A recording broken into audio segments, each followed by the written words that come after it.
How to select a subject. कक्षा 10वीं के बाद कैसे सब्जेक्ट का सिलेक्शन करें, ये पालकों के लिए और विद्यार्थियों के लिए बड़ा चिंता का विषय रहता है।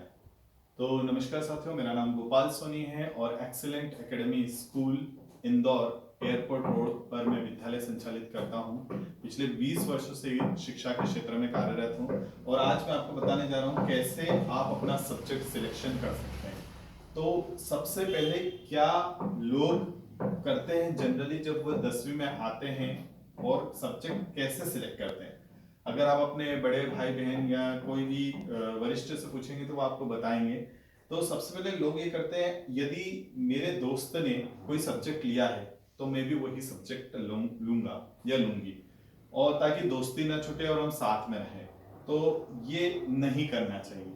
दूसरा, सब्जेक्ट सिलेक्शन के लिए लोग करते हैं कि उनके स्कूल में क्या सब्जेक्ट की अवेलेबिलिटी है। ऐसा देखा जाता है कि कई स्कूल में कुछ ही सब्जेक्ट्स अवेलेबल है, जैसे कॉमर्स है तो सभी बच्चों के लिए कॉमर्स कंपलसरी हो गया लेना, तो ऐसा भी ना करें। तीसरा एक कारण होता है फैमिली प्रेशर, कि हमारे घर में परिवार में सभी लोग इंजीनियर हैं, सभी लोग डॉक्टर हैं, तो आप भी यही सब्जेक्ट लें। तो ये भी एक गलत तरीका होता है सब्जेक्ट सिलेक्शन करने का। चौथा होता है मनी प्रॉब्लम। कई स्टूडेंट्स का ऐसा सोचना होता है कि यदि मैं पीसीएम लेता हूं या पीसीबी लेता हूं तो मुझे बहुत ज्यादा पैसा खर्च होगा।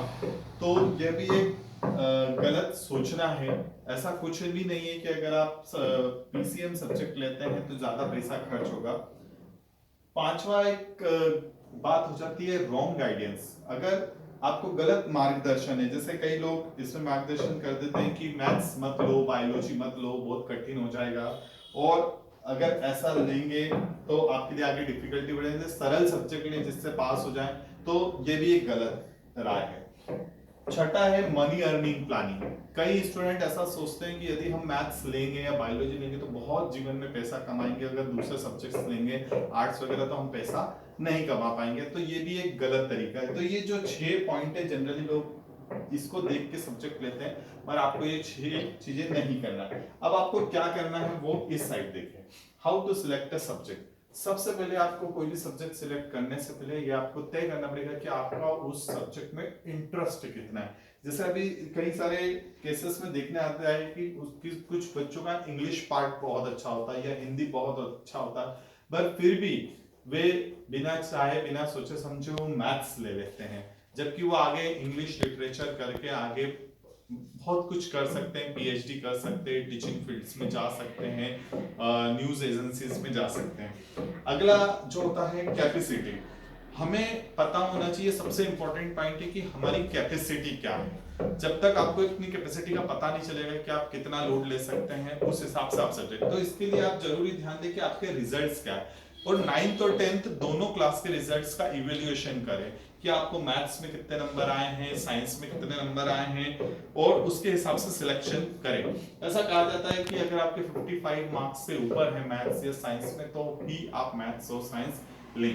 तो आगे के वीडियोस में हम बताएंगे कि कौन सा सब्जेक्ट लेना है तो आपको क्या करना चाहिए। अगला पॉइंट है ऑब्जेक्ट ऑफ द लाइफ।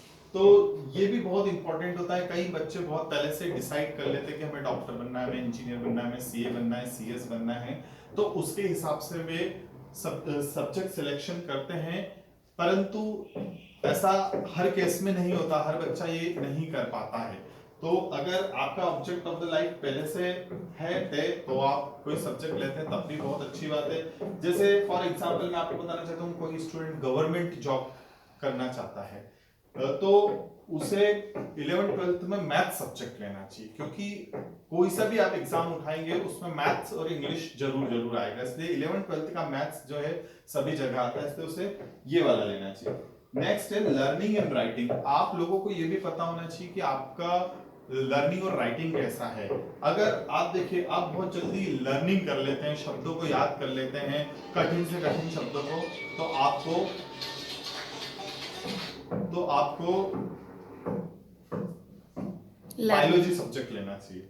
और यदि आपको ऐसा लगता है कि नहीं मैं लिखने में बहुत बेहतर हूँ, बहुत अच्छा हूँ, तो आपको कॉमर्स सब्जेक्ट लेना चाहिए जिसमें बहुत सारा लिखना पड़ता है, या आर्ट्स वाला सब्जेक्ट लेना चाहिए। नेक्स्ट होता है डिफिकल्टी। कई स्टूडेंट्स का ऐसा मानना होता है कि मैथ्स बहुत ही कठिन है या आर्ट्स बहुत सरल है। ऐसा नहीं होता है। जो सब्जेक्ट आप पढ़ोगे नहीं वो आपके हमेशा आपके लिए कठिन होगा। तो सभी ये ध्यान रखें कि इन सब बातों को पॉइंट्स को ध्यान में रखते हुए आप अपना आगे सब्जेक्ट सिलेक्शन करिए। हमारे आगे के वीडियोस देखने के लिए हमें लाइक और शेयर कर दीजिए। अगला कि कौन सा सब्जेक्ट से आप क्या करियर बना सकते हैं इस पे वीडियो के लिए लाइक करें।